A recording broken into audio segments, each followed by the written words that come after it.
Hello, my name is Marcus. I'm the compiler of a collection of therapy quotes entitled 1001 Windmills of the Mind. This is TQ 1342 to 1351. We're now into the bonus material of the collection. 1001 Windmills of the Mind comprises of the core quotes from TQ1, therapy quote number 1, up to 1001, and all of the quotes beyond 1001 represent sort of the bonus material. But these bonus quotes also add and build onto the themes and threads that were developed during the core collection. And we have roughly 25 to 30 different themes that run throughout the series, okay, under the concept of the psychoanalytic perspective. All that means is that we consider how early experiences create like a map or a template or a script, and we refer to that, and then we bring that into our present. Now, if that script is problematic, or if it's a traumatic script, or if the script is based on an insecure attachment style, right? Now, due to the repetition compulsion and due to the psyche's innate drive to find healing, there's a confusion there, and the person may distort the present to sort of fit that script, and they're operating out of this repetition compulsion like Sisyphus. Right. So this whole series is to heal Sisyphus, right? Because he must be pretty tired rolling up that stone all the time, right? The channel is called Psychoanalytic Self-Awareness Quotes, meaning that these quotes are like sort of advanced self-help quotes. Self-help quotes in general are encouraging, and they're what we call supportive. But they don't change anything. They might make you feel a little bit better in the moment, but they don't change psychic structure. They don't add meaning to your childhood past. You're not weaving new threads. You're not weaving new patterns. You're just feeling better in the moment. The psychoanalytic perspective, okay, asks that question. Do you just want to feel better for the moment, or do you want to get better? So these quotes are looking at that area, how we can get better. And yesterday and the day before, we had that quote from Charles Berg. His metaphor is that the essence of healing is to look at your traumatic script or schema, imagine it as if it's some kind of a quilt or a Gordian knot, and you want to unpick the threads, use those threads to create new patterns, to create a new quilt, right? or a healthier design that reflects emotional freedom from the past, and that it reflects support for the real self. So the real self is a part of the person with various capacities. But to get to the real self, this part of us, so again, Masterson talks about the real self part of the person. So the real self part of the person allows a person to mourn losses. It allows a person aliveness of affect. It allows the person appropriate emotions. It allows the person neutrality. This is the I'm okay, you're okay. And so the real self allows the person to know their uniqueness and their unique wishes. It sees others as people in their own rights, and it comes from this I'm okay, you're okay position. The real self, part of the self, allows the person support and the feeling that it's okay to be their unique selves. Right? There isn't this, you're not bogged down with the repetition compulsion of trying to master a childhood trauma. You've achieved emotional freedom and you're expressing your real self, right? But to get to the real self, we need what's called a psychological birth. So man's main task is to give psychological birth to himself. Sorry about the lighting. I'm still sort of trying to figure out how this lighting thing works here. So by the way, the companion animals to this series are the heron, on the rare moments when we can spot them, the mosquito, occasionally we get the bee, okay, and when we're indoors, the companion animals are the blue jay, the fox, and the crow. So man's main task is to give psychological birth to himself if he didn't achieve it naturally with the secure attachment style by the age of 3. So that's a thread right there. Margaret Mahler's theory about the psychological birth. She says that the psychological birth doesn't automatically take place with the biological birth, that there's this process which she calls the separation individuation process with various subphases. So first there's the fusion with the mother, that's called the stage of symbiosis or the extended womb, right? Babies come out too early, they need this extended womb. So the mother's meant to be there and allow the child to think that he's still in the womb for the first 3 months. And then beginning at the age of 3 months, the child begins to slowly metaphorically hatch out of this second egg. So the first egg was the biological birth, but for the psychological birth, this second egg, the psychological egg, oh, there's the bee. Hold on. Where'd he go? Okay. You might have heard him, but I don't think you saw him. Oh, the sun's coming out.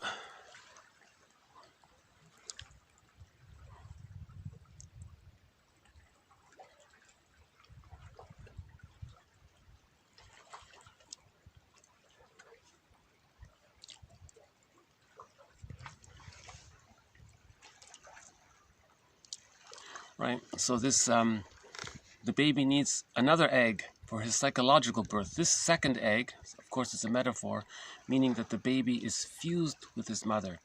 He still thinks he's in the womb. Right. Now this hatching out of this second egg is gradual, whereas for the biological birth it happened in a few seconds, but for the psychological birth it takes 2 years and 9 months approximately. It begins at 3 months.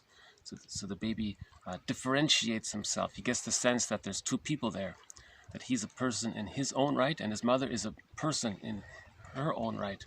He gets that sense of the two people there. The thou, there's two people there. Now if that takes place, if the child gets his symbiotic needs met, then in the second subphase of the separation individuation process, he starts to practice. He starts to practice with the idea that he's going to become a psychologically autonomous person, right? That means he's running around, he has locomotion in the first year. At the point when he learns how to walk and he's running around, he still thinks psychologically the world is his oyster. So again, the baby in the womb thinks it's all about him. He has a need that gets met. In the extended womb, it's the same thing. He has a need. The mother's attuned. The need gets met. Now, when he's practicing, he has locomotion, but he still psychologically thinks it's all about him. Right? That goes up to the age of 15 months. So now, if there's enough love during that time, the child at 15 months gets this sort of differentiation aspect, sort of more or less halfway complete, let's say. He gets that there's two people. But he's still grappling with the idea that because of his small size, he still relies on what's called the splitting defense mechanism. When his mother's loving, that's great. When the mother's frightening, the child thinks, oh, that's not his mother. You see, that's called the splitting defense mechanism. Yeah. Now, with enough support, from 15 months to 36 months, this gets sorted out. And the child gets it. Oh, the mother is one person. Sometimes she's loving, sometimes she's frustrating, but she's more loving than frustrating, and that's okay. It's good enough. And then that's called whole object relations, right? That's the I'm okay, you're okay. And with that, the child's life force, which originally was bonded to the frightening side of the mother, it then gets transferred over to the whole image of the mother. And then he feels safe enough to allow his life force to decathect from the whole image of the other to himself. That's considered the psychological birth. Robert Bly calls that getting the key out from under mother's pillow in his story Iron John, in that book Iron John. Right? So the main task there is he has to get the key out from under mother's pillow. That means you have to see the mother as a whole person. But to do that, the child is able to do that with enough love from the mother. If the mother's loving, more loving than frightening, those split images come together naturally. But if the mother, here's the problem, if the mother is more frightening than loving, oh, yeah, sun's come out again.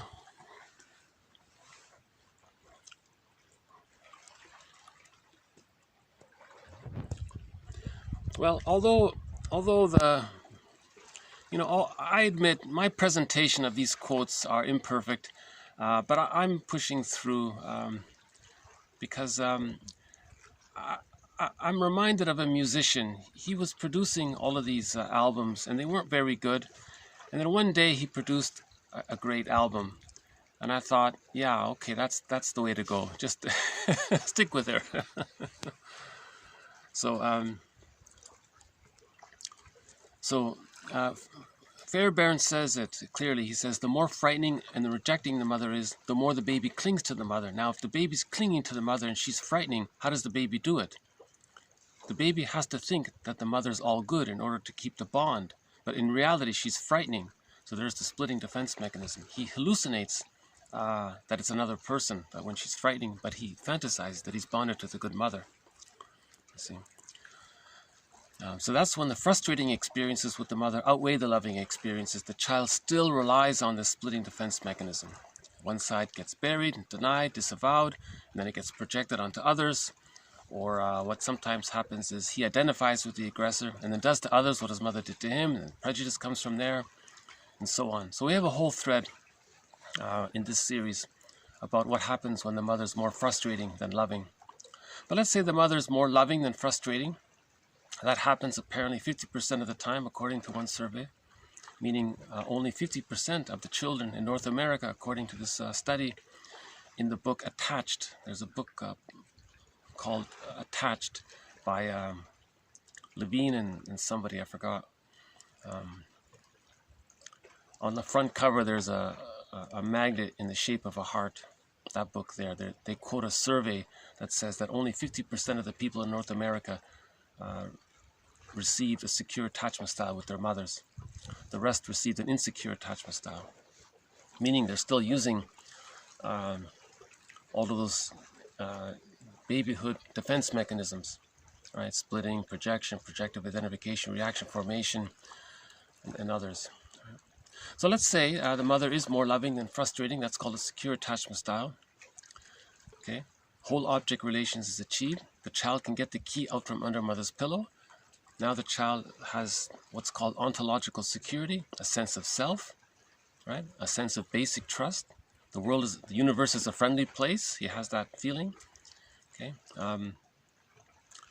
there's also what's called the holding introject. All of those memories of the mother being loving, they condense, coalesce, and form a representation or imago of the mother as being loving. That's called the holding introject, or the internalized good object. That's a part of his psychic structure. That gives him a lot of inner kind of safety. So he's relaxed more, and he's connected to his real self now. His real self allows a variety of feelings. If the person needs to mourn, the real self will allow the person to mourn. See, now remember, if a person doesn't mourn, okay, because they didn't get a secure attachment style, that can lead to complicated grief, aggravated grief, prolonged sorrow, melancholia, pathological nostalgia, the symptoms of PTSD, and as one person said, it can lead to becoming a curmudgeon late in life, not an elder. Bitter, stingy, miserly, angry, irritable curmudgeon, right? Because they never mourn their losses. It's constantly stressful in the psyche to be in this unconscious battle with the frightening mother. Charles Burke calls it the war in the mind with the mother, the memory of the mother, the image of the mother. This inner conflict is going on all the time, so he ends up as a curmudgeon. And so the core collection covers this material in more detail. Okay, so man's main task is to give psychological birth to himself. Oh, The lighting's really lost now, huh? I see. The more the sun comes out, the darker this gets, huh? Okay.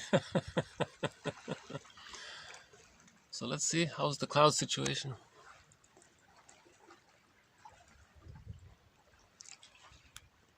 Oh, we've got a couple of birds here. What are these?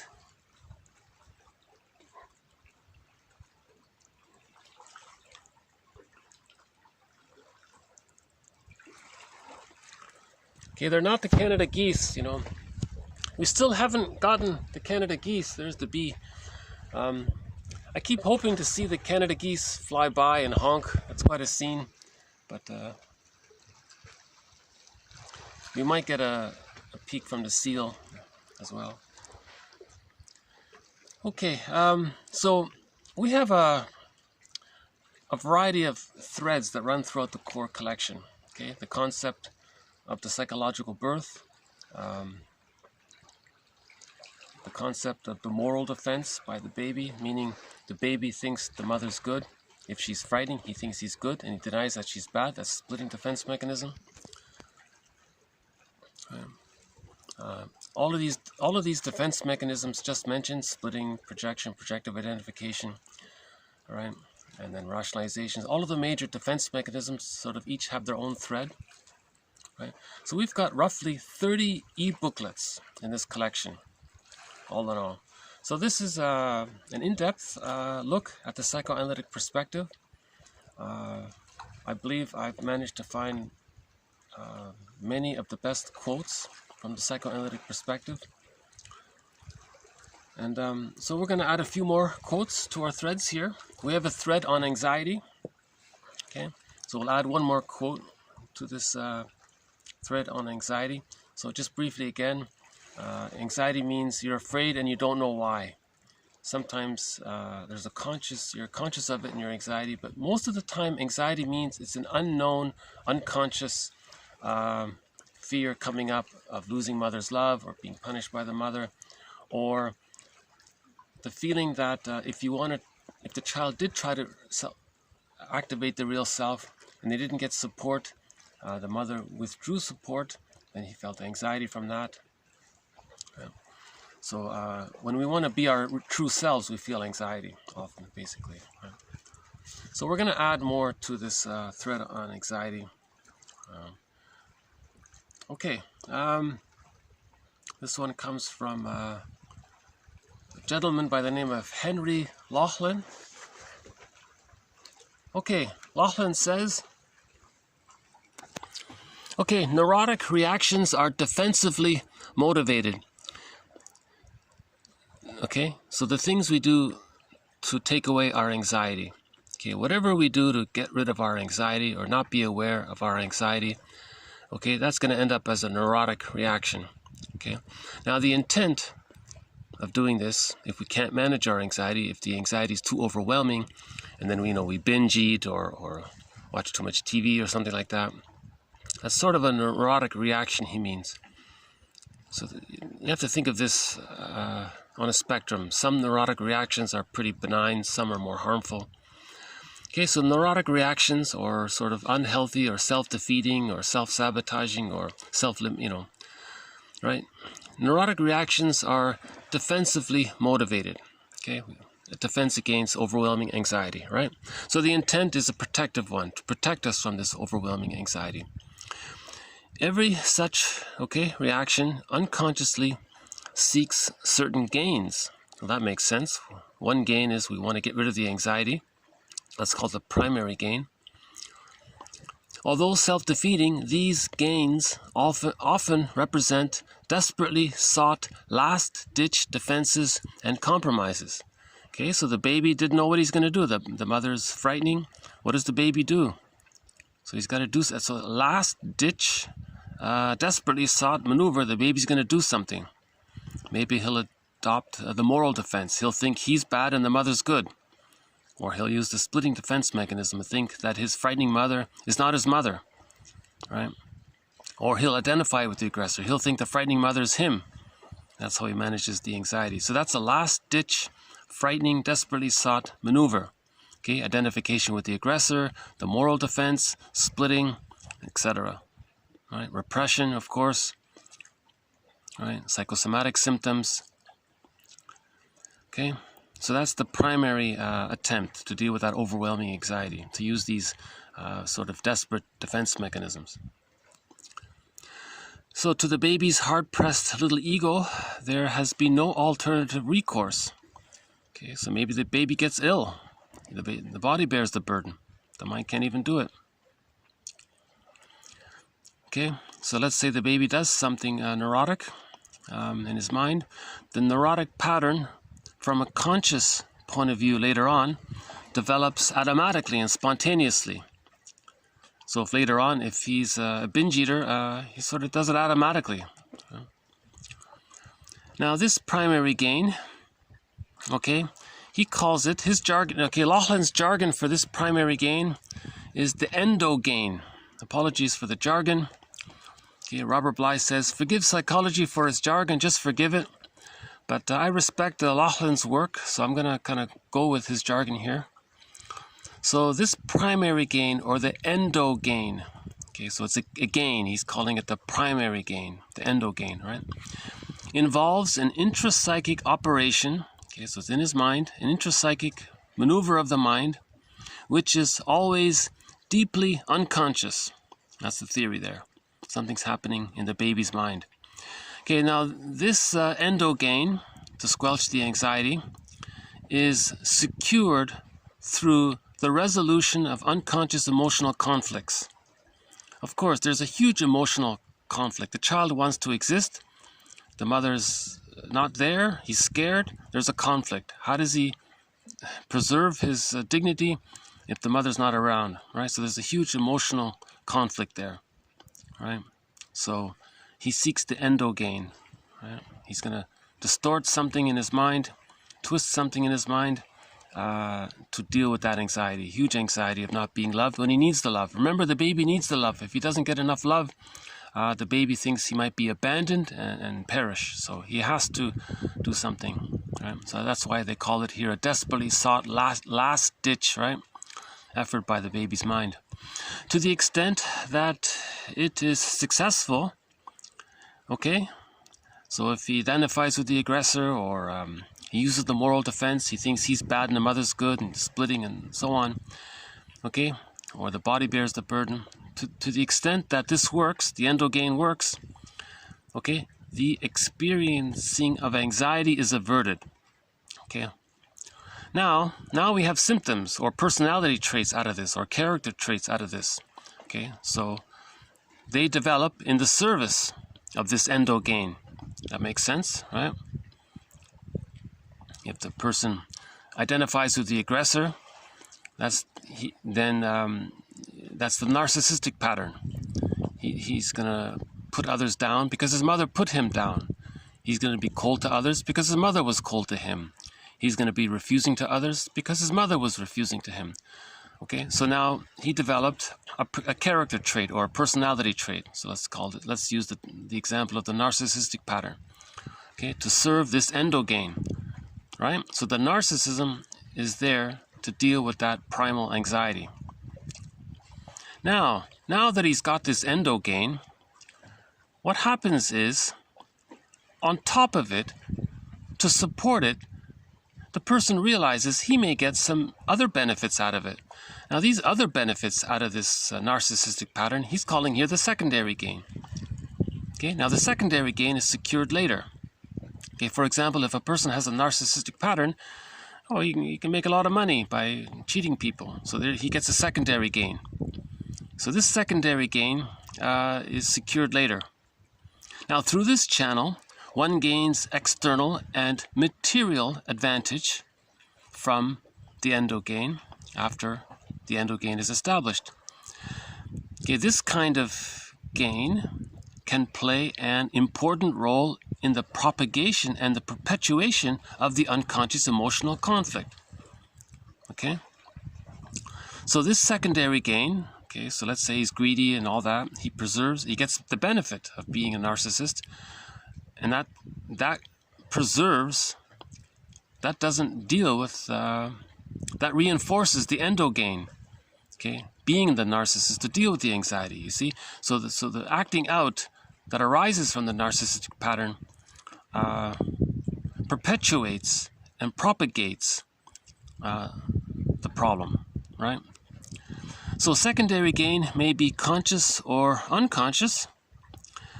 Okay, now the unconscious part of him doing this, he's calling the epigain.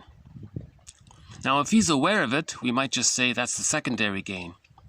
He says, yeah, I know I'm a narcissist, who cares? So that's the secondary gain. Now if he's not aware of it, Laughlin calls this the epigain. So he's getting all of these gains from it. Now both the epigain and the endogain, okay, so as we just said, it's unconscious. Now the long-term result of this neurotic symptom, so in our example here, the narcissistic pattern, is so certainly self-defeating. Okay, he's going to become a curmudgeon late in life, right? He'll never find love, he'll never know himself. He's just greedy and envious and spiteful and vindictive. He's just in battle with his mother all of his life, right? This is so self-defeating. Okay, and in the end, if we look at it objectively, all of the benefits he thinks he's getting, it cancels out any apparent gains, right? The self-defeating, okay, in other words, ultimately, by the end of his life, it wasn't worth it, in other words. Being rude and aggressive and devaluing, making money and hurting others, losing himself, not caring, lack of empathy, cold, still bonded to the mother, being the Don Juan and all that, it's not really worth it, right? This is the paradox of unconscious conflicts. The so-called gains are sadly illusionary. It didn't really make him happy. It's called junk status or junk happiness or pseudo-happiness, right? Schadenfreude. So his happiness is based on hurting others. So his happiness is called Schadenfreude. Okay, the narcissistic pattern. Okay, so Schadenfreude is the fuel of the narcissistic pattern. It's not a real gain. He's not really happy, right? When he laughs, it's sort of a sadistic kind of laughter, right? Okay, illusionary, right?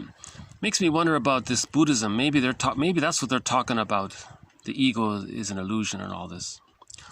Okay, the gains are vitally necessary to the individual, to whom they are an absolute requirement psychologically. So from a psychological perspective, the person with the narcissistic pattern is dependent on this. It's become like a narke. It's like a narcotic for him. He gets all this serotonin in the one-up position. Right? Now, to the neutral observer, right, the long-range net result is always a loss. Okay, who wants to be a bitter curmudgeon late in life? Right.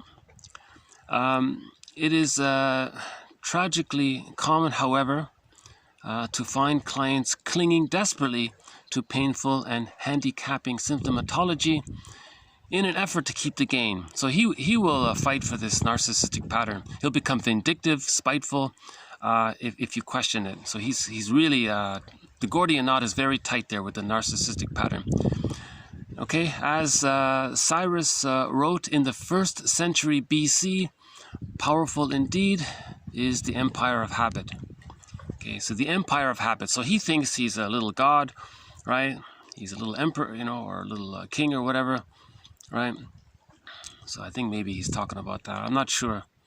But it's interesting, right? 3,000 years ago, someone made a comment about this. So I think this quote adds to our collection of quotes on anxiety, right? So we're adding here the jargon, the endogain and the epigain.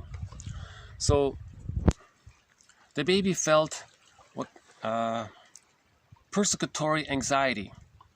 Okay, so if we stick with the narcissistic pattern, the baby felt persecutory anxiety, Melanie Klein says. Now this persecutory anxiety, no baby can handle that.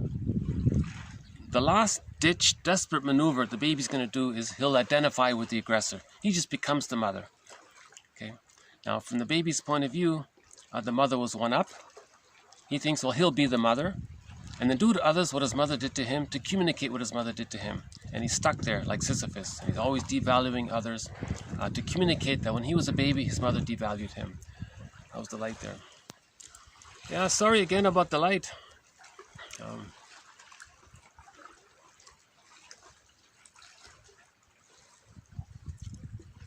Okay. One day I'll figure out this. One day I'll figure this out. Oh, it's gone dark again quickly. Wow. See, there's a little switch here, but I'm not really sure if it's working. Okay. I think it's time for a...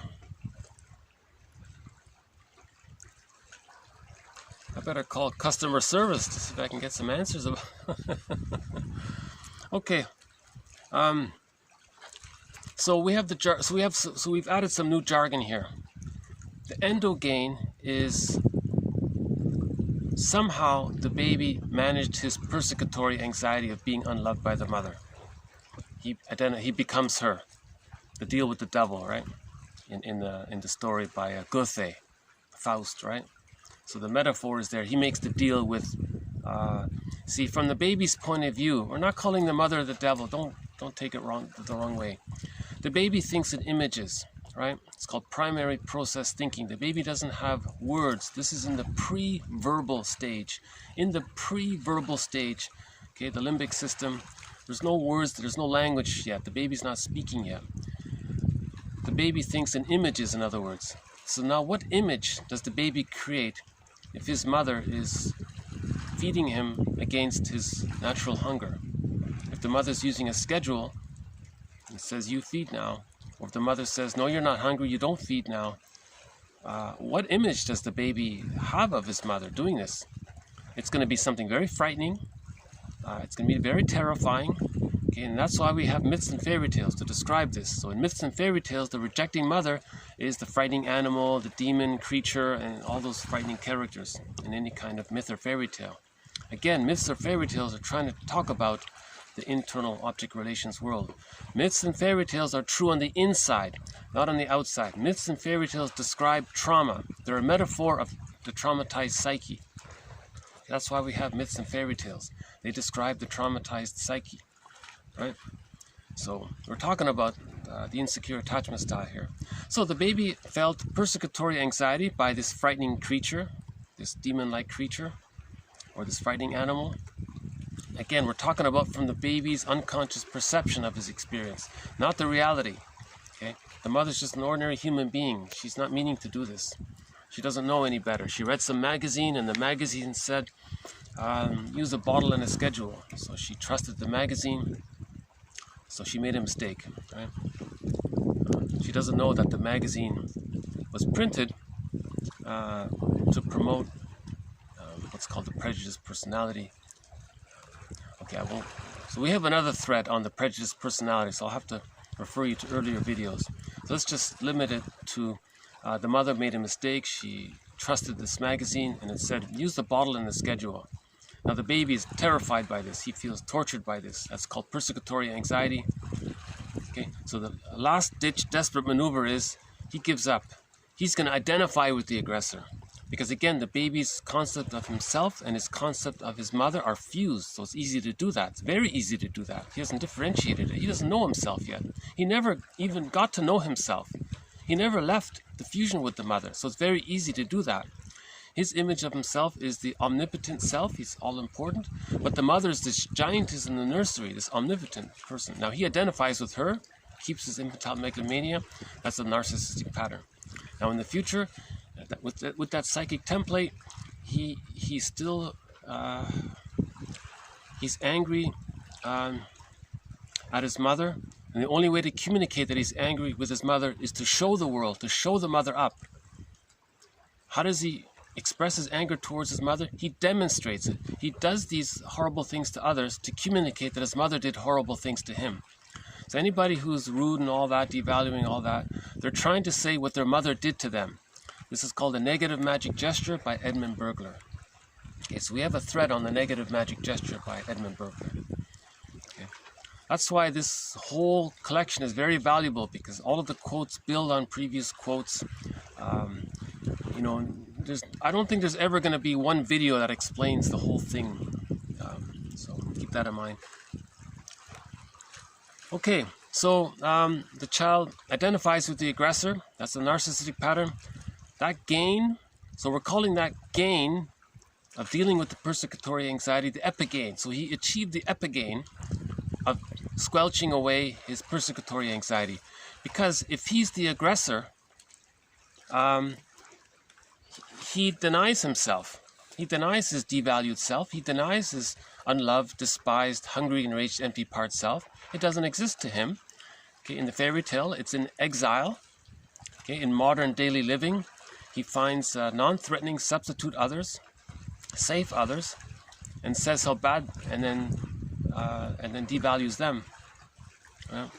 Balzac has that quote. He says, some people, they hate people who are vulnerable or weak or poor, right? Because it reminds them of their childhood feeling, their childhood situation.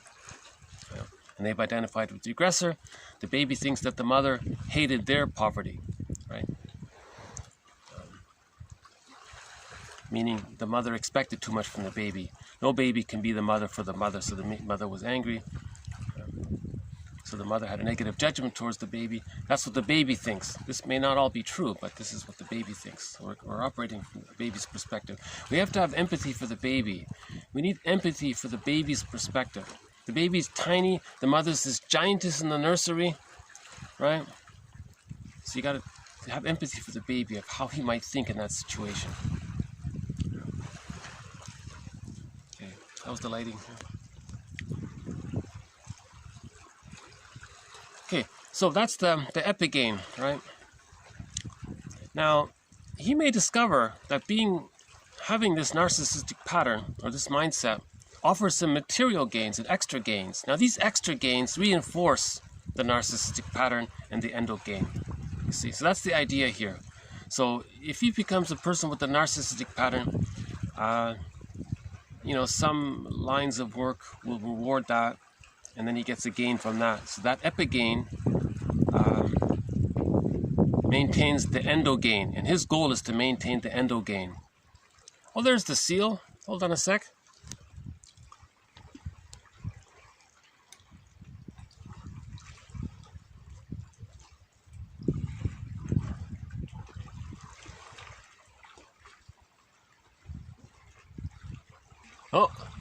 Oh, he's okay. He's starting to, I'm not sure if you can see him, but he's moving. Okay.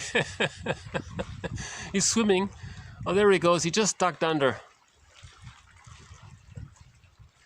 No. Okay, he's ducked. Now, those two things over there, they're just some floating objects or rocks or something.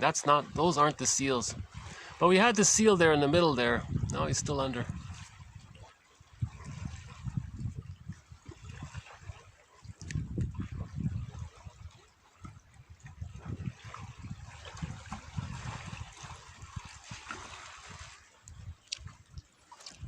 Okay, so why don't I just leave it here for this quote on anxiety. I think it's a useful conceptualization. How the secondary gain, if we're conscious of it, it's the secondary gain. If he's being the narcissist, if he's using this narcissistic pattern and he's not aware of it, so he's engaged. That's the epigain. I like this. I like Laughlin's idea. I think this epigain reinforcing to support the endogain perpetuates the endogain. Now, this gain is not a real gain. It's a desperate maneuver to deal with the persecutory anxiety. That's what he means by gain. It's not like a genuine, authentic gain. See, I have to keep that in mind there. Jargon is awfully confusing, right? Sometimes. Again, Robert Bly says, forgive psychology for its jargon. Just forgive it. But Robert Bly also says, we got to get the key out from under mother's pillow. Okay, so if you understand anxiety, then we can realize, wait a minute. If the person understands the narcissistic pattern, for example, he may think, why did he develop it? He may think he's just like his mother. Oh, hold on a sec. Got a seagull here. Okay. Another one.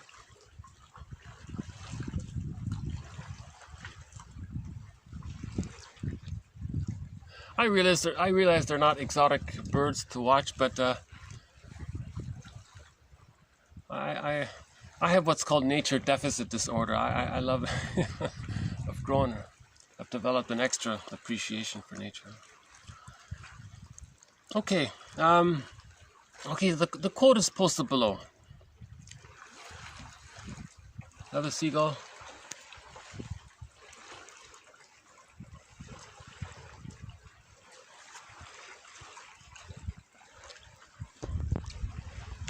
Another example of epigain and endogain is one was the guy who, we had a quote here about the guy who was usually the smoking guy who liked to smoke. He would smoke, and that was the endogain to distract himself from not being loved. But the epigain was he felt important. It was like magical. He could have a nice lighter, and he could light up this expensive cigar, and it took away, and he had this little ritual around the cigarette smoking, and he felt important. So that was the epigain, making him feel important. So the epigain was, it preserved his infantile megalomania, and it preserved the endogain of not feeling the persecutory anxiety of not being loved. Right? There's an example of it. Emotional eating would be something similar. Basically, anything that's dysfunctional has this layer. What's the secondary gain? And then what's the primary gain? All right, let's move on here. Another one from Laughlin. Okay, submerged feelings of guilt. Such guilt may be rational or irrational, realistic or unrealistic. In the unconscious, this makes no difference. The assessment is made by the internal psychology and need have no relationship to any objective evaluation as might be made by a neutral observer. Okay, so I thought this would be a good follow-up to our thread on the moral defense. So we have a thread in this series called The Moral Defense by Fairbairn. So Fairbairn explains it. He says, if the mother's frightening, how does the baby bond? It would be too stressful. He couldn't bond. So he devalues himself, thinks he's bad. Okay? Now his life force is naturally, there's a natural pleasure to want to bond to the mother. There's a natural pleasure in that. Okay? But to do so, the mother's frightening. So it gets mixed in. So Bergler calls this the libidinalization of guilt, or the it's hard to pronounce, the libidinalization of pain, or the libidinalization of guilt. Okay? Or to keep it simple, it's the pleasure and displeasure. So things got mixed up.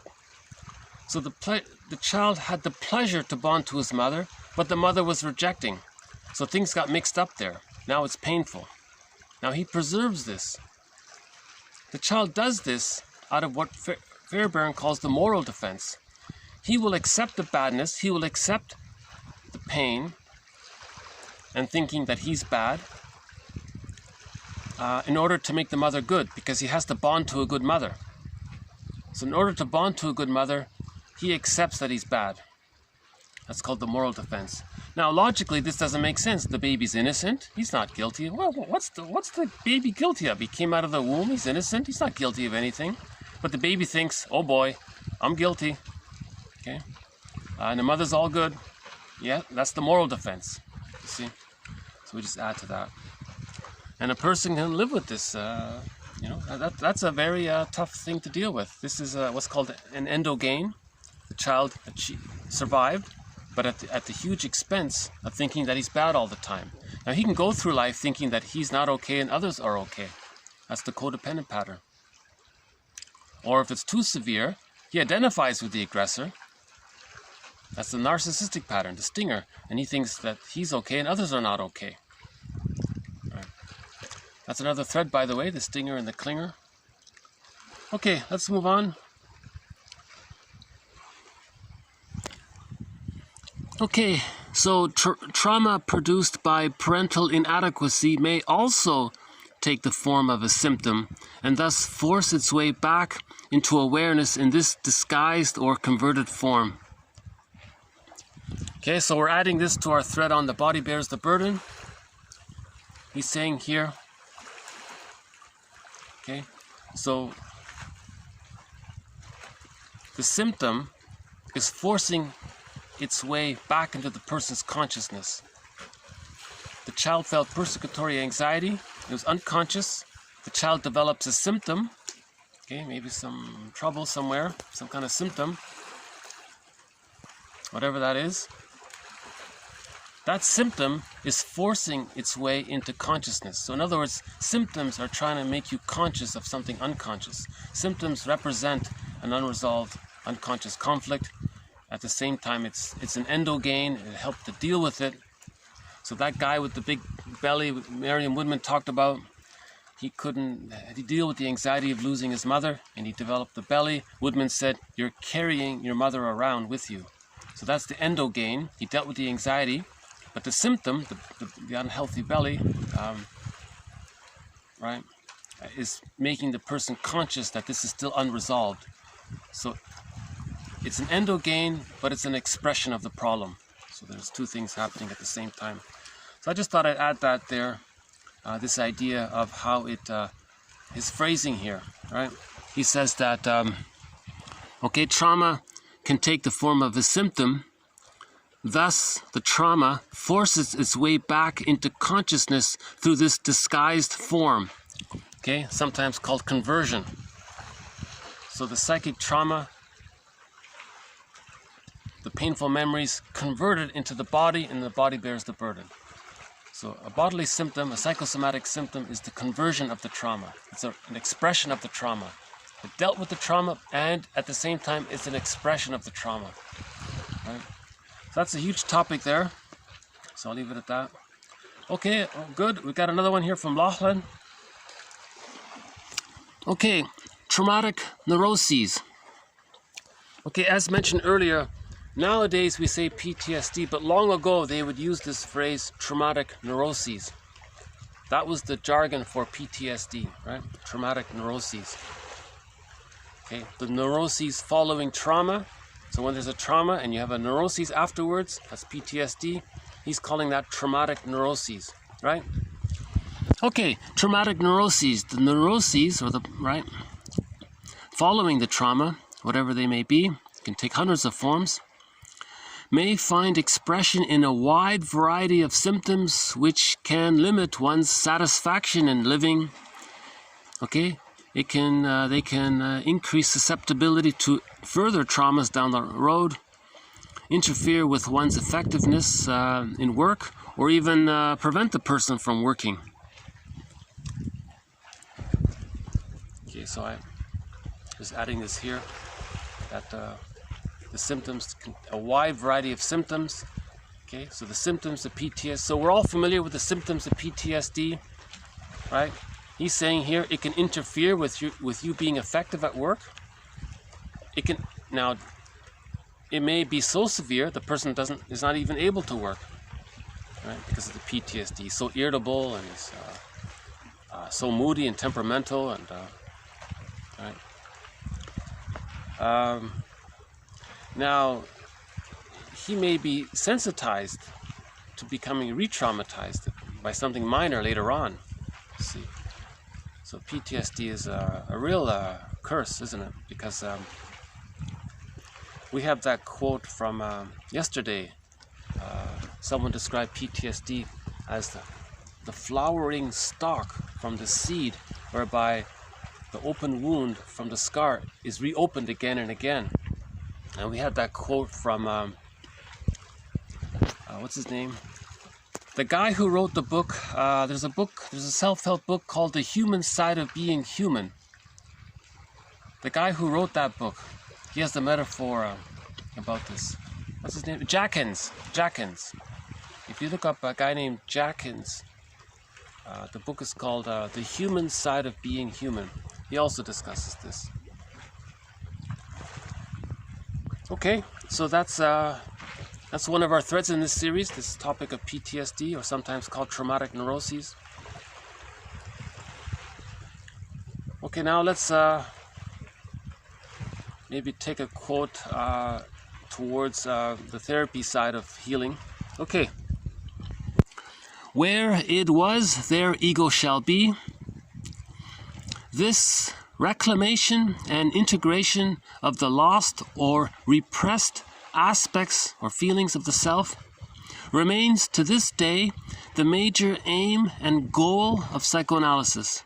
Fenichel stated, quote, "The therapeutic task then is to reunite with the conscious ego the contents which have been withheld from consciousness by repression, disassociation, splitting, projection, rationalization, the moral defense, identification with the aggressor, and so on." Okay? So we used all of these maneuvers of the mind, mental mechanisms, defense mechanisms, okay, psychic defenses, to achieve the endogain, to not feel the anxiety. So all of our feelings got repressed, got put into this bag that we drag behind us, Robert Bly says. So now all of the energy in this bag is called the id. So where id was, ego shall be. Ego means consciousness. This reclamation, this integration, re-owning, reclaiming, right? In other words, we're not going to deny it anymore. We're not going to disavow it anymore, that our feelings are in the bag. Okay, so we're going to reintegrate it. We're not going to be in denial that we didn't get the love we needed as a child. We're going to accept the reality. It's this verdict of reality that makes integration and the work of mourning so painful. Okay? This repressed aspects, okay, this material in the unconscious, remains to this day the main aim and goal of the psychoanalytic perspective, or psychoanalysis sometimes called, or the psychodynamic perspective. Basically all the same thing, right? Okay, one famous therapist said, the therapeutic task is to reunite, okay? Remember in the Odyssey, he was reunited with Penelope, okay? So reunited. Reunited, remember there's a song about that? Romantic love, okay, never mind. To be internally reunited.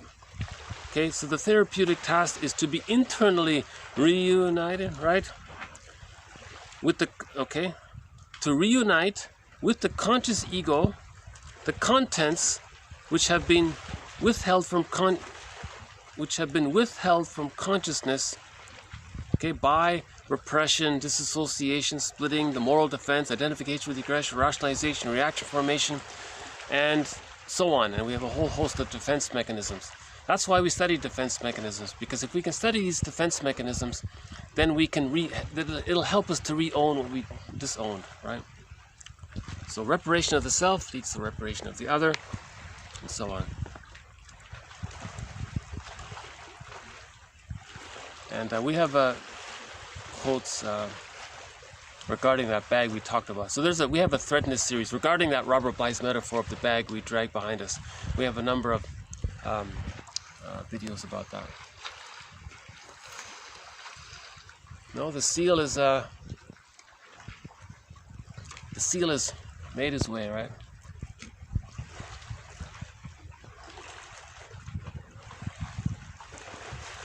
Oh, there's the bee. There he goes. Okay. The next one here. Okay. The next one here comes from an author from long ago who made some contributions. This author here, Otto Rank, is most famous for the idea of birth trauma. Right? And a lot of people were very angry with him. What? Birth can traumatize a baby? No way. He said, oh yes it can. And he was right. Now there's a whole branch of psychology just devoted to birth trauma called perinatal psychology, prenatal psychology, right? And there's dozens of books on it. So he was right all along. Everyone mocked him, you know. A guy named Otto Rank. So so his famous book is called Otto Rank. I highly recommend Otto Rank's book called The Double. Okay. So this quote here is actually in reference to this idea of the double motif in literature. So he's saying in literature, what the dramatist does sometimes is he takes a person and realizes that the person has two sides. The conscious side, his social persona, is how he appears to others, how he functions in society. Now, what about all that material in the bag, that stranger within, right? The secret self, the second self. Well, who is this other character? The one who walks with us, who's not like us, but who is us. Okay, so this second character, okay, that belongs to the person that he's not aware of. In literature, it's called the double, the motif of the double, right? So the dramatist will create two characters, but in actuality, they both represent the same person, right? Okay, so here's the next one here from Rank. Oh, hold on. We got a crow here. Is that a crow? That's not a crow, is it?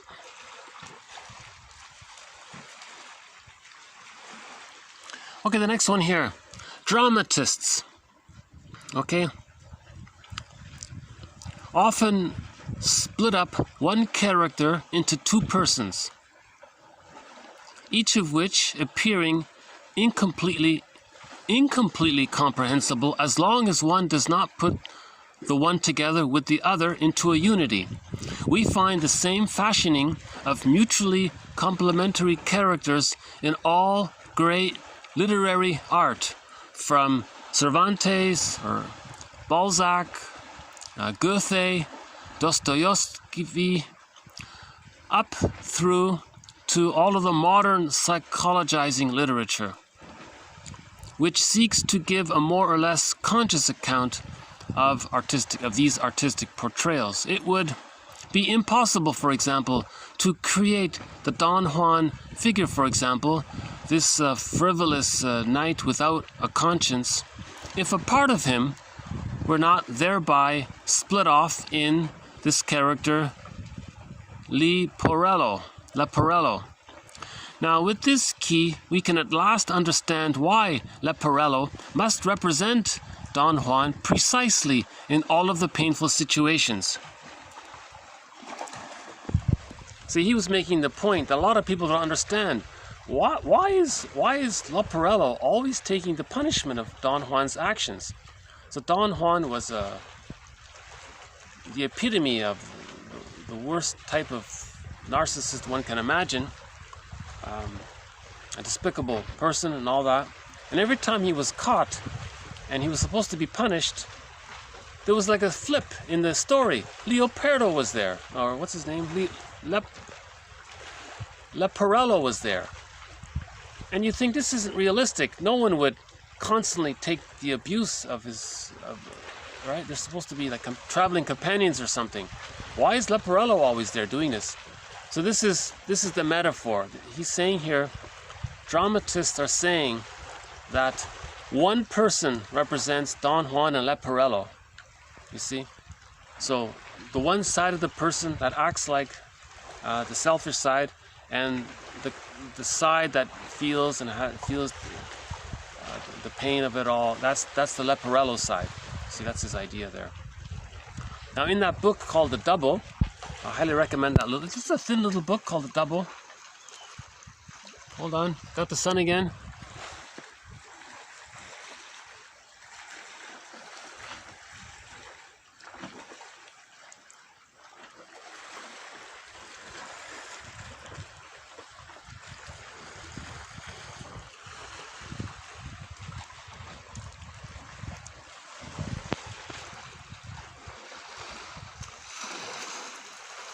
In that book called The Double by Otto Rank, he gives the example of this story called The Student of Prague.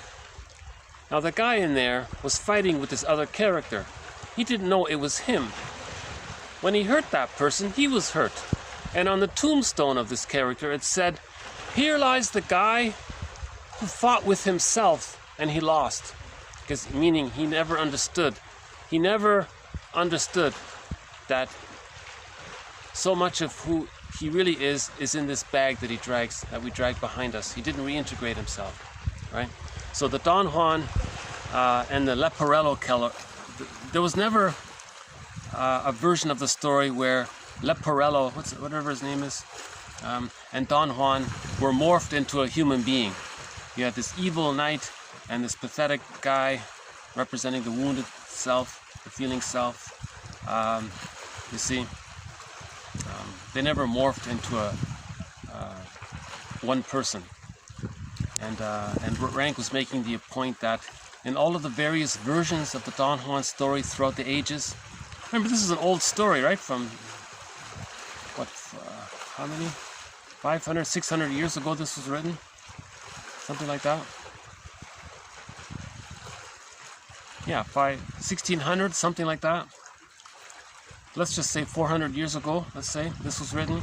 Now throughout all of those 400 years, different dramatists would revive the story, replay it, right? And it got worked over again and again and again. And Rank makes the point that in the most recent versions of the Don Juan story, he becomes an old man, and we see how, but we see the tragedy of it all finally, right?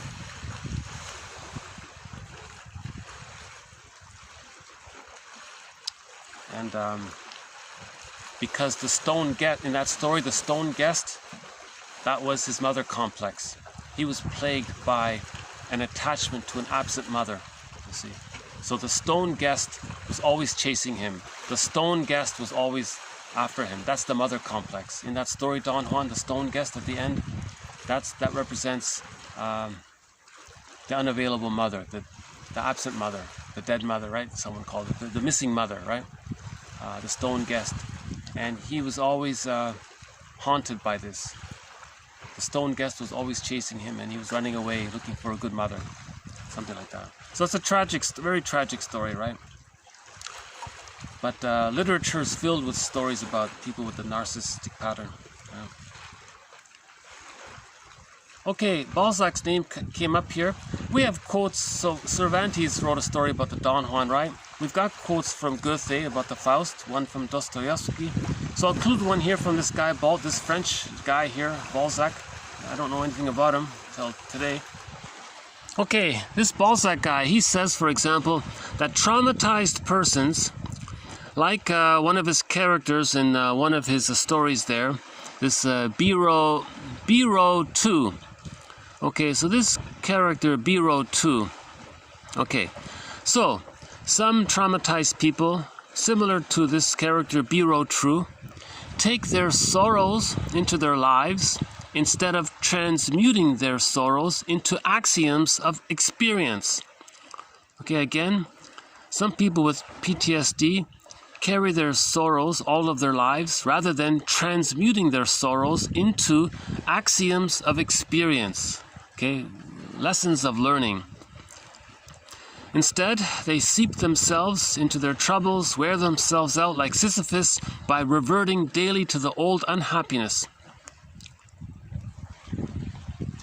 So he was describing, this guy was describing, we sort of have this sort of challenging choice. The PTSD, the positive intention is to relive it, remaster it, or we become aware of it, we learn from it, and then we gain the axiom of experience. Right? We grow from it. It's pushing us to learn and be aware of it, right? The unconscious seeks consciousness. Where it was, ego shall be. Where unconsciousness was, that's the PTSD, consciousness shall be, right? Okay, one more from Rank here about the motif, the double motif. Okay, back to the double motif. The double motif in literature seems to correspond to a psychological elaboration of the Don Juan problem. For this reason, we find it only in more recent Don Juan versions, most clearly in a quite modern one by Sternheim, 1909, where an actual double joins himself to him as the successor to the servant who died in the meantime, and accompanies Don Juan till his death. By inhibiting the will of his master, Don Juan, okay, whose thirst for action he continually keeps in check with uncanny irony, he is characterized as the critical, ironic part of the ego. He points out there's a version of the Don Juan story, I don't think anyone's ever heard of it, 1909, by a guy named Sternheim. He says that Leporello, his lackey there, which is really a part of him, so in the narrative, Leporello died, and now this other character came up, but this other character was physically, they were joined at the hips somehow. They were, or something, they were chained together or something. I don't know how it was described in the story, but it was made clear that Leporello, now with this new character, was his double. So he made it very clear. Now this double was taunting him. This double was getting stronger. His unconscious was coming into consciousness. Okay? So in other words, Leporello, meaning his secret self, his unconscious self, it's a part of the same character, was becoming more conscious. Now this character, this upgraded version, this Leporello 2.0, let's say, this upgraded version, in this Sternheim story, he was keeping Don Juan in check, sort of. He was interrupting him, disturbing him, and all that, to try to humanize him.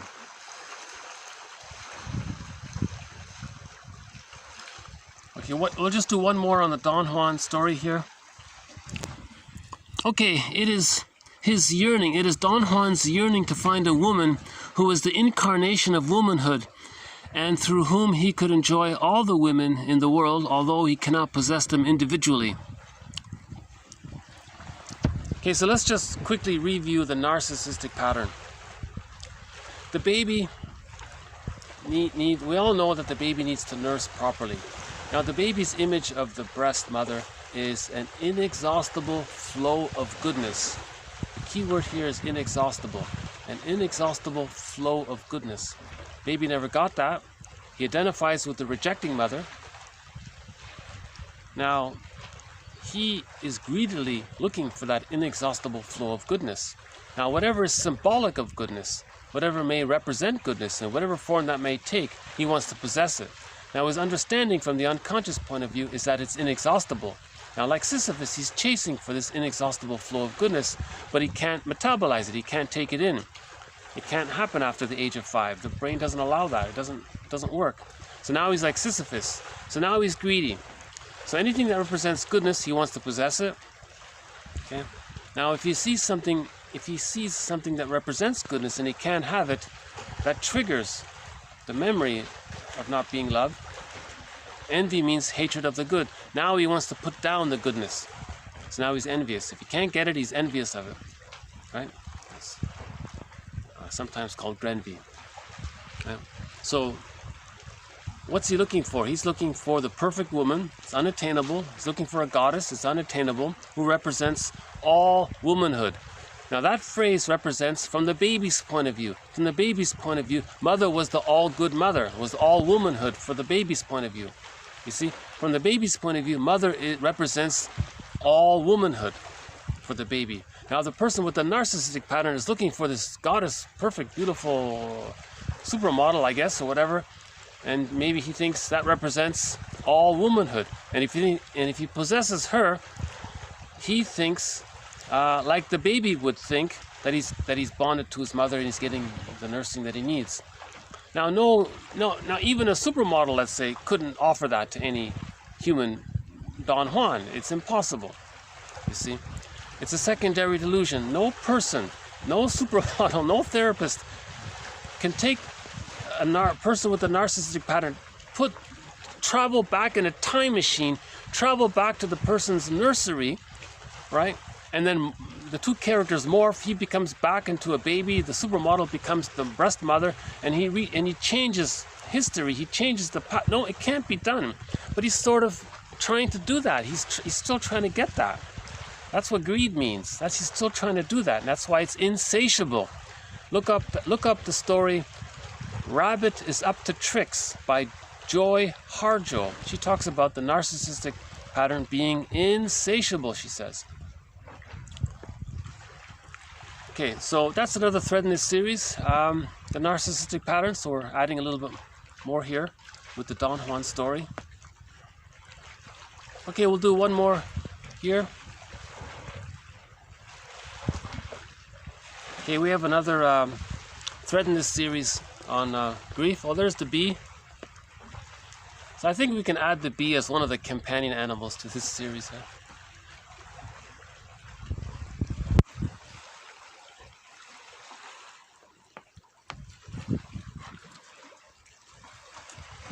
Okay, the next one here, grief. Okay, grief not manifested in the recognized manner will be found expressed in some other fashion which will be continued until mourning is somehow carried to completion. The absence of mourning may be the result of an effort to defend the weak ego by excluding a grief that is unendurable.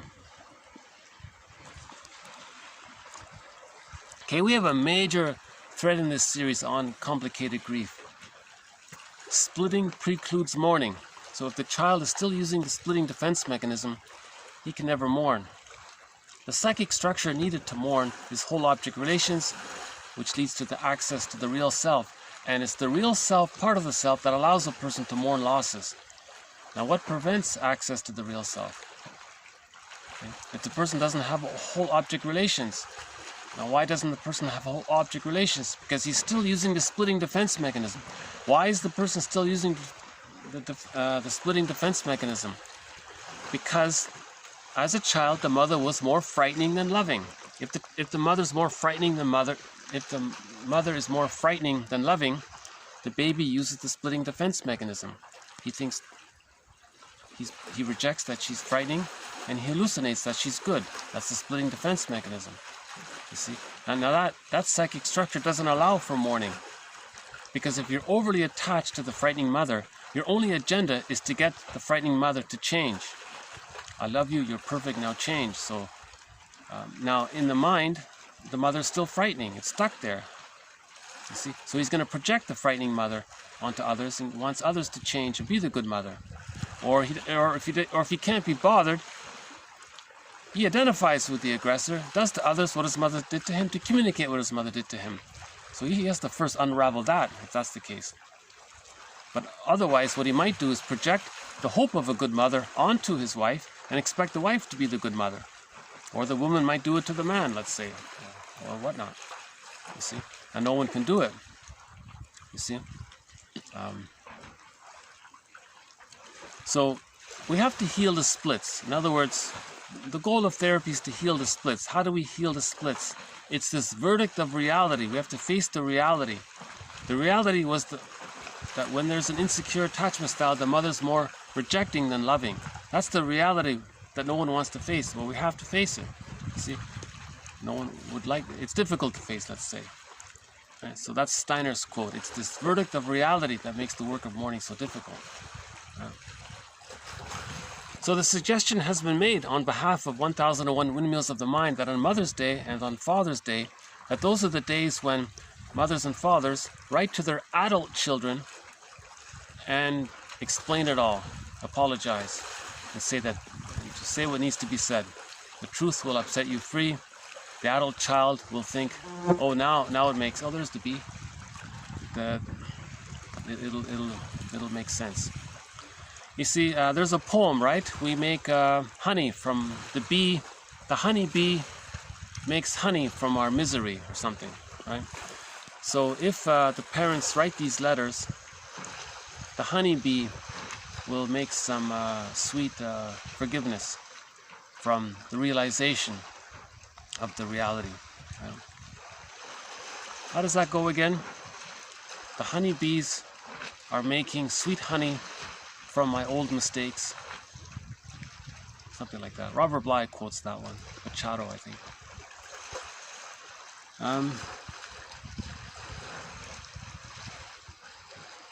So this quote here, so we're adding to our thread on complicated grief. He's saying here, think of it this way. If you have complicated grief, you're stuck with it. And the symptoms are a communication of the unmourned losses. The symptoms are an expression of the unmourned losses. And you're going to keep on having these symptoms. Now, why do we have these symptoms? Because the baby didn't have a strong enough ego to deal with the pain. The baby doesn't know himself yet. He doesn't have consciousness yet. He can't move. He can't walk. He doesn't have a developed ego yet. Right? And we've played a few songs throughout the series, grief songs. Early in the series, back in maybe October or November of 2020, we played Devram Kaya's song, Humakusu. I think that's one of the greatest grief songs. So we played some other songs about grief.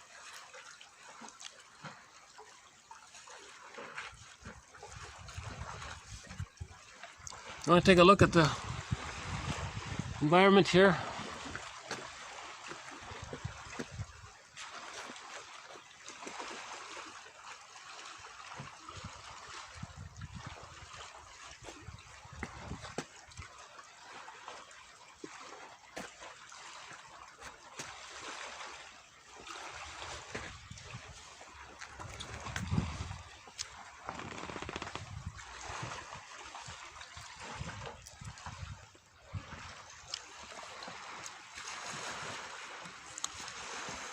See, if the tide is low, I can come to this spot, and it's hard to find a spot where people aren't passing by. So I got lucky with the low tide, but usually I have to move 3 or 4 times.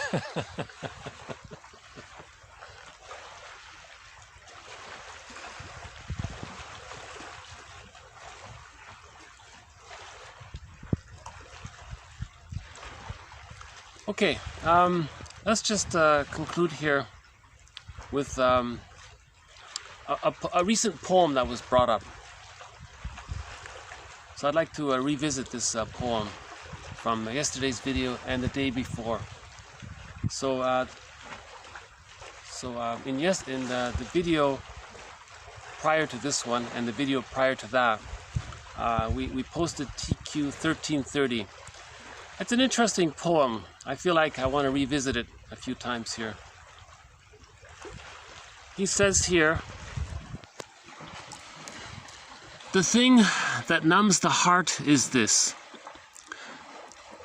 that some men cannot devise some scheme of life to banish fear that lurks in most men's eyes. Fear of the lack of shelter, food, and fire for winter's cold. Fear of their children's lacking these. This in a world so old. Again, the thing that numbs the heart is this, or the thing that numbs the soul, or the body-mind. The thing that numbs the heart and soul and feelings is this, that some men cannot devise some scheme of life to banish fear that lurks in most men's eyes. Fear of the lack of shelter, food, and fire for winter's cold. Fear of their children's lacking these. This in a world so old. This in a world so old. It's an interesting poem. So I'm revisiting it here. This is a multi-layered poem. This can be approached from different ways.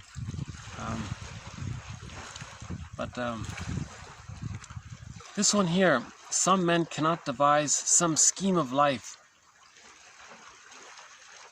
to banish. So let's experiment here. Let's switch the word fear to anxiety. Now, anxiety means unconscious fear. We're afraid and we don't know why, right?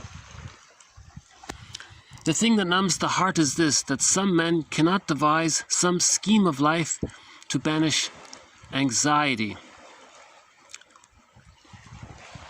Well, we think we delude ourselves into thinking that we're banishing anxiety with the endogain and the epigain. But we didn't really banish it. We're perpetuating it. We're perpetuating anxiety.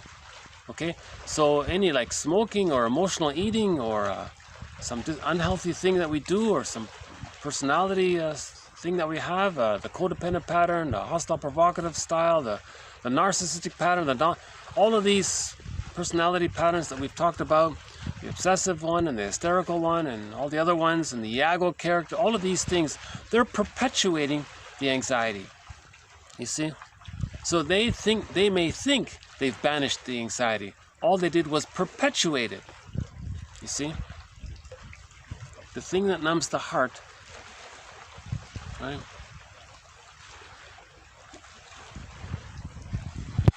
Okay, the thing that numbs the heart is this, that some men cannot devise some scheme of life to heal their childhoods, to heal their unconscious conflicts, to heal their memories,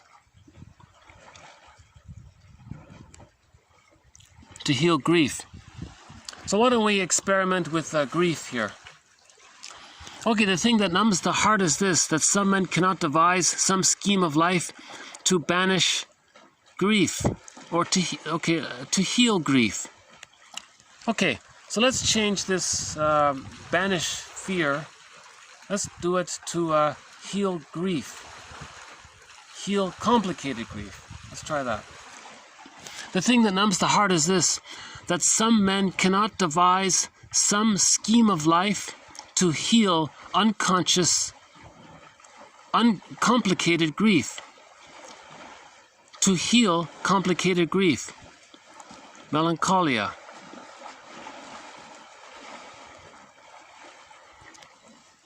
Okay, again, that some men cannot devise some scheme of life to heal complicated grief.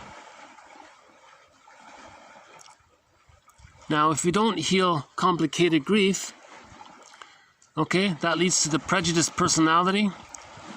We're going to do to others what our mothers did to us. That's going to create poverty. Now we have all these people without food and shelter and heat for the winter. And these victims now have worries for their children. This in a world so old. This in a world so old. You see? So the personal area of how do we heal complicated grief, that leads to the prejudiced personality. The prejudiced personality means us and them and all that. That is fuel for a system called pillage, the global pillage system. It's just plunder. Again, read that, look up on YouTube, Rabbit is Up to Tricks by Joy Harjo. Okay. So we have a thread here on prejudice, and I've been very one-sided, thinking that prejudice is just from individual psychology. That's one-sided. One author said, no, you have to look at the sociological contribution to prejudice. How do we condition people to be prejudiced? And he said that when, well, I'm adding here the question mark, was it the case that when we discovered agriculture, we got a huge surge in dopamine and serotonin, okay, that's the feel-good chemicals, and then we got habituated to it, meaning that if we don't get what gave us that huge surge, we feel stress, then we panic. It's called the manic defense. Now we want more, then we become greedy. Then we invented global pillage. Now, how to facilitate global pillage? In order to pillage and plunder, you need poverty, a pool of poorly paid workers to extract the resources and all that. Now, how do you convince? How do you create that? You got to create the prejudiced personality. Now, how do you create the prejudiced personality? You co-opt spirituality, turn it, and you manufacture religion, and that is a tool to create the prejudiced personality. Because religion is all about maintaining the childhood infantile defense mechanisms of repression, splitting, projection, denial, rationalization, fantasy, all of that stuff. So now religion promotes the prejudiced personality. People with the prejudiced personality are unconsciously angry at their mothers. They create the us versus them to preserve the loyalty to the frightening mother whom they deny. They think that the non-threatening substitute other is the frightening mother. Then they hurt others. You see? Now they're individually psychologically motivated to hurt others because they want to communicate that their mother hurt them. You see? Now that fuels the pillage system because of this surge in dopamine and serotonin from the discovery of farming and agriculture. There's a theory around that. So we have this external side of the global pillage that was maybe just an accident. Maybe it's just all an accident that we moved from the tolerant personality to the prejudiced personality. Right? So we had the global village, it was the tolerant personality. I'm okay, you're okay. All children had a secure attachment style. But then when the pillage began and we had the farms, that changed the way we raised children. Now we wanted to raise children to become angry, to facilitate the plunder. And religion facilitated it. The change in child rearing facilitated it. Okay, so we look up Lloyd Damas in Psychohistory. He talked about how when we change the child rearing practices, you can understand history by looking at how we raise children. So we changed the way we raise children. Now we're giving them we're giving a lot of them an insecure attachment style, where they think that they're okay and others are not okay in the identification with the aggressor. Okay, and then we have pop culture that says, well, let's traumatize the babies even further. Use the bottle and the schedule. Right? And then with the religion says, well, don't be aware, just stay repressed. Right? Don't be aware of. Just keep keep using the moral defense. Just keep lying to yourself that mother was all good. Transfer mother onto some fantasy figure, and so on. Right? So we have a thread on the psychology of religion on this series. That's, that alone is worth a donation, to get all of the quotes on the psychology of religion.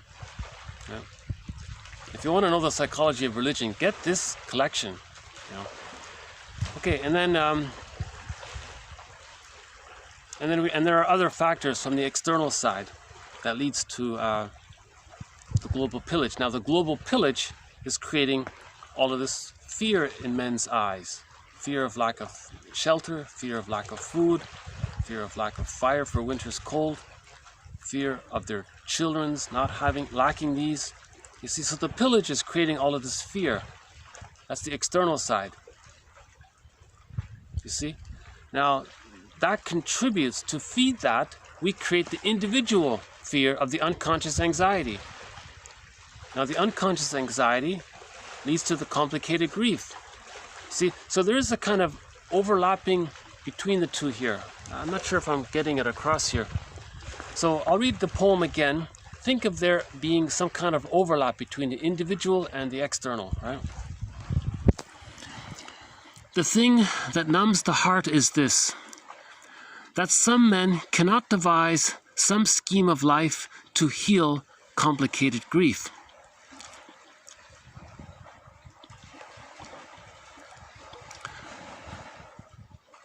The fear that lurks in most men's eyes, fear of the lack of shelter, food, and fire for winter's cold, fear of their children's lacking these. This in a world so old. This in a world so old. So apparently farming was discovered 150,000 years ago. Oh, no, sorry. 10,000 years ago, right? Apparently farming was discovered roughly 15,000 years ago. Or 10,000 years ago, or whatever it is. So we've been around here, right? And then in the past 2 videos, I was playing the song Get Together. But I want to modify the lyric of it. So in yesterday's video, so in the first time I played it, I just played it straight through. But I don't like the lyric. You can't just tell people, oh, love one another right now. What does that mean? So I changed. So in yesterday's video, he said, well, let's change it to know thyself right now.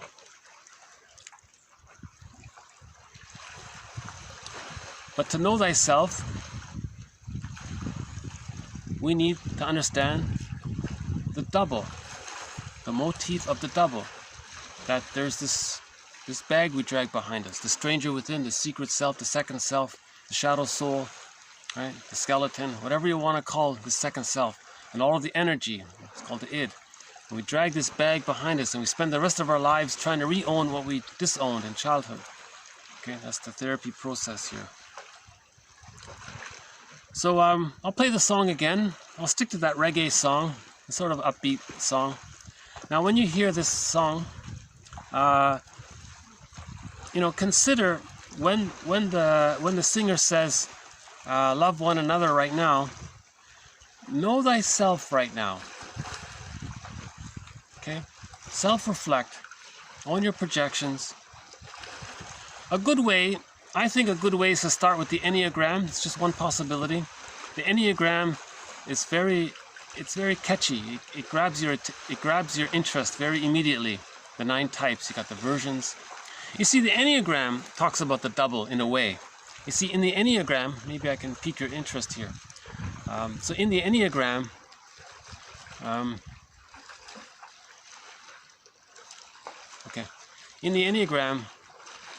you have this diagram, this circle here, and you have like 9 dots around the circle.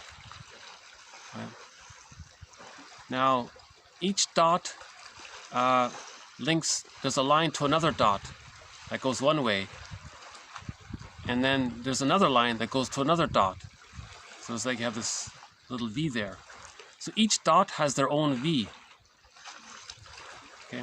Now, in a way, we can almost consider the double motif here. If you take a type to the other dot, that's his double. Now to the other dot, that's his other double. Now one double is when he feels safe, and the other double is when he's scared.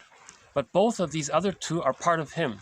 So now you've got 3 dots represent one personality, one person. It's an interesting idea, right? So for example, if you mainly see yourself as a starting point, if you mainly see yourself as a let's say, let's pick one here. So 3, 6, and 9, they go together, right? 3, 6, and 9. So let's say you see yourself as a very ambitious person. Okay, so that's the 3, right?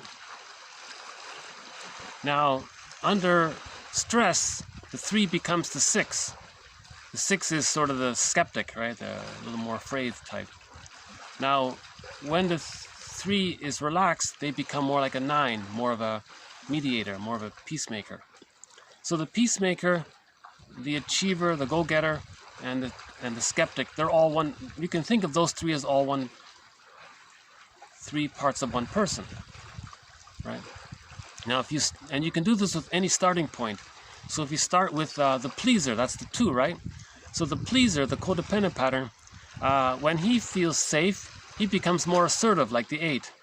But when he feels scared, he becomes more withdrawn, like the 5, like the schizoid, right? And so on down the line. So that's one way to know ourselves. We can start with the Enneagram. When you're finished with the Enneagram, then read Karen Horney's book, Our Inner Conflicts. Then read James Masterson's book, The Search for the Real Self. And then, at the same time, at some point, get this collection. By the way,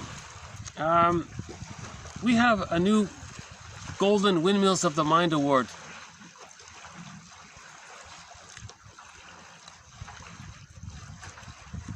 Our 5th 15th Golden Windmills of the Mind Award goes to, drum roll, where's the bee?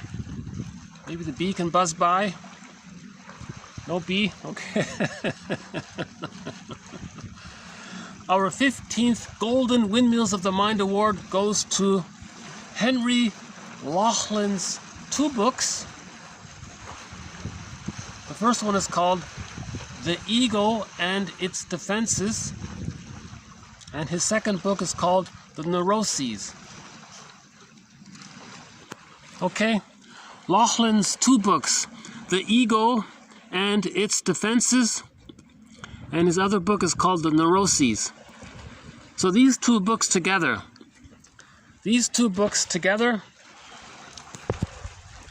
have now officially received a Golden Windmills of the Mind Award. By the way, this book here, The Ego and Its Defenses, that's the 2nd edition. The 1st edition of that book was called Mental Mechanisms. The 2nd edition, it's updated, it's called The Ego and Its Defenses.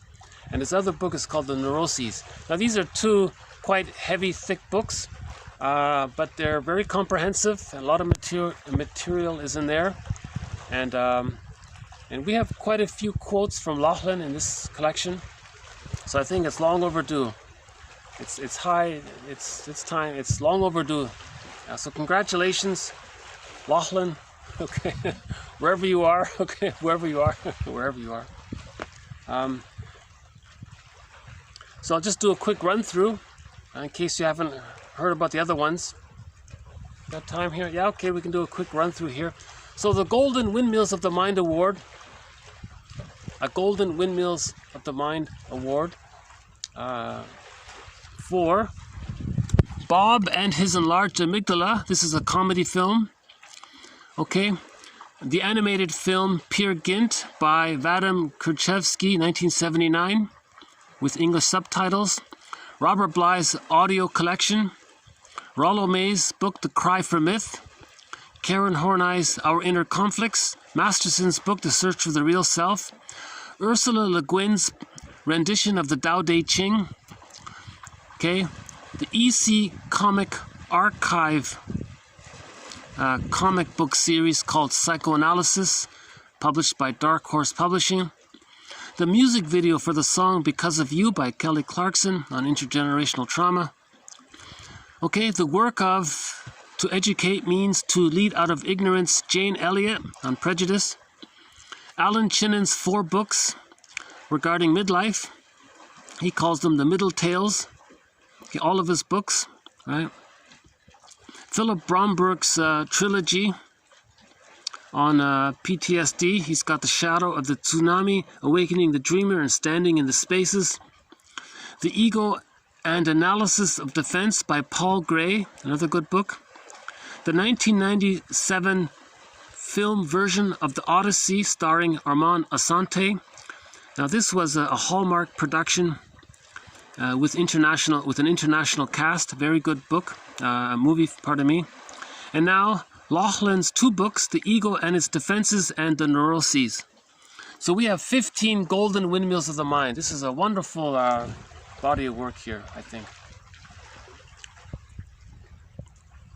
And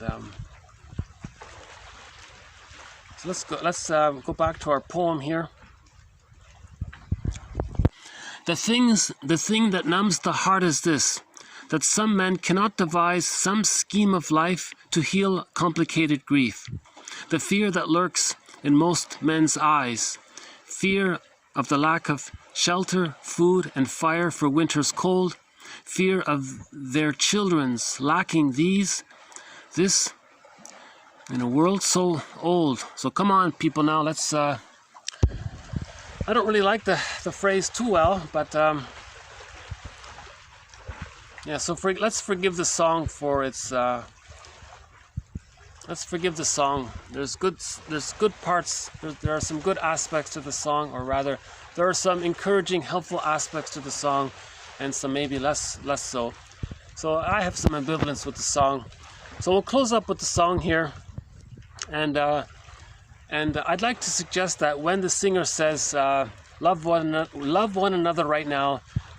Let's know ourselves right now, because when we know ourselves, that's when we love another. Now, people who have a secure attachment style, they naturally love others already. They don't need that. They don't need to be told love another. They have that already, right? That's called the I'm okay, you're okay. That's whole object relations. Now, for those with an insecure attachment style, we have to unravel that Gordian knot and use the threads to weave the I'm okay, you're okay, right? So when the singer said, reparation of the self, when we know ourselves, in the process of knowing ourselves, we're forgiving the other. So knowing ourselves and forgiveness go hand in hand. So when we know ourselves, we automatically love the other. Because in order to know yourself, you're loving yourself, right? By healing yourself, you're taking care of yourself. In the process of doing that, you have to forgive the mother. Now that's the template. When you forgive the mother, you have the template for loving others. If you want to love others, you got to forgive the mother. Okay, that's the bottom line. If you want to love others, if you want to love one another, you got to forgive the mother, forgive the parents, or forgive the older sister, forgive the older brother, right? Or forgive the primary caretaker, whoever that was. Forgive that person. If we can forgive that person, now we have the psychic structure to love one another. Okay, so I'd like to infuse this psychoanalytic underpinning to their lyric there, right, on this song. Okay, so this is by a band called Big Mountain here.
Forgive the parent. Try to forgive the parent right now. Some will come and some will go, and we shall surely pass. Oh, yeah. When the one that left us here returns for us at last. Oh, yeah. We are but two moments and light fading in the grass. Yeah, yeah, yeah. Come on, people now. Smile on your brother. Everybody get together. Try to love one another. Understand ourselves now. Understand ourselves. Forgive the parent. Our parents were caught in their existential dilemma. Our parents were caught in their existential dilemma. Our parents may have had traumatic neuroses. Our parents may have PTSD and they don't even know it.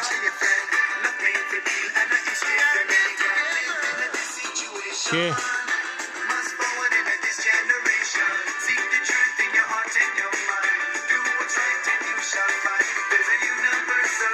Okay. Seek the truth. There's a universal family, the human family.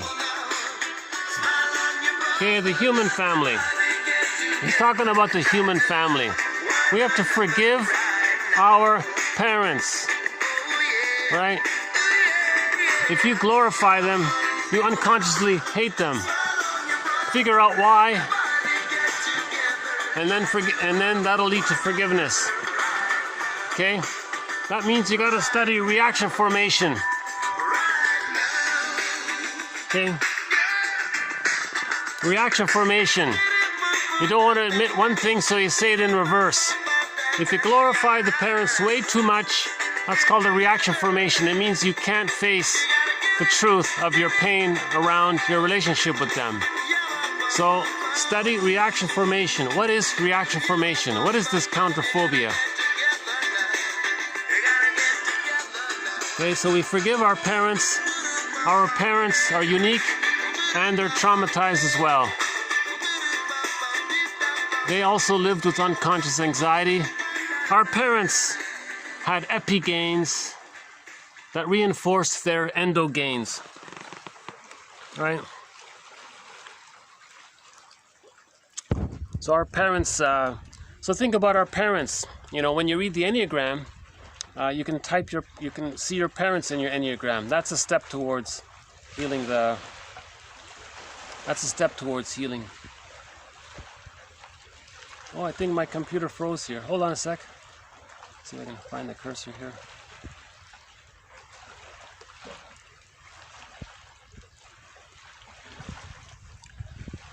Okay. Why don't I play our theme song here, and I'll just wrap it up here. Hold on.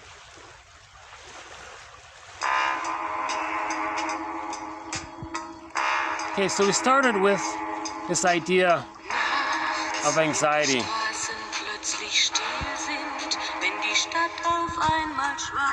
So, may I suggest a read-through of these quotes, 1342. It's an interesting concept, the endogain and the epigain. Now, the epigain reinforces the endogain. And these are not genuine gains. These are like desperate measures to deal with the anxiety gains. It's not like a gain in the way you normally think of the term. So you have to keep the context in mind. So,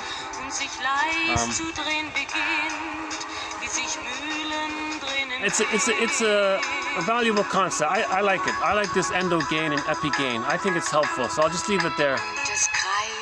Unconscious guilt. Okay.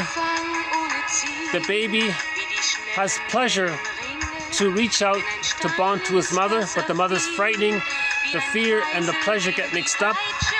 Okay, that's in the unconscious. That can lead to unconscious guilt or the libidinalization of pain and guilt. Okay, it's not logical, it's psychological. Right? Okay. Okay, the jargon. So long ago, the term PTSD used to be called traumatic neuroses. We talked about the symptoms. The goal of healing is the same: reclamation, integration, acceptance of what we previously denied and disavowed. Bring that back in. How do we bring it back in? We study defense mechanisms. Learn about defense mechanisms. Learn about repression, disassociation, splitting, projection, rationalization, the moral defense, identification with the aggressor, the codependent pattern. Learn about defense mechanisms, reaction formation. Learn about reaction formation, counterphobia. That helps us to reunite with ourselves, to get back to Ithaca. Okay, one technique is that was used in literature is the motif of the double. I recommend that book by Otto Rank, The Double. And the idea that sometimes when you're reading a story, you know, maybe in The Odd Couple, Felix, who is it? Felix Unger, and who's the other guy? The one guy. So in The Odd Couple, you had two characters. You could almost think of them. What if they both represent one person? You can almost a little bit think of things in that way. Another good book by Otto Rank I recommend is The Don Juan Legend. Another good book. So he has three good books: The Don Juan Legend, The Double, and Birth Trauma. I would recommend those three books.